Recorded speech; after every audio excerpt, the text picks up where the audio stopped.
សួស្តីជំរាបសួរមួយក៏យើងជាងបានស្រុកបវលខេត្តបាត់ដំបងនេះបង្ហាញពីរមាក់ពយន្តខ្នាត3តោនកន្លះដឹកស្រូវបានច្រើនណារមាក់នេះគឺរមាក់លៀតប្រវែងត្រង់3ម៉ែត្រទៅតឹង1ម៉ែត្រកន្លះយើងប្រើផ្លូវ60លីបដាំងដល់ប្រវែង1ម៉ែត្រ40ប្រើអូខេ6ប្រើជា7ហ៊ុនយ៉ាក្រោម2ស្លឹកយ៉ាលើ4ស្លឹកមួយយល់ក៏ស្អាតដែរទៅដល់ក៏ស្អាតដែរយើងប្រើសាក់ស៊ីប្រើមកទឹកហើយទូវាក៏មកទឹកដែរទូគឺក្រាស់ជាងមុនស្អាតជាងមុនបាទថ្មីជ្រៅនេះសកម្មភាពដំឡើងនៅបាញ់ឆ្នាំដាក់ឈីអត់មានត្រង់ទេរមាក់នេះបាទ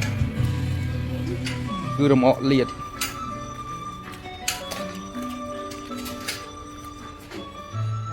សាក់ស៊ីមកទឹក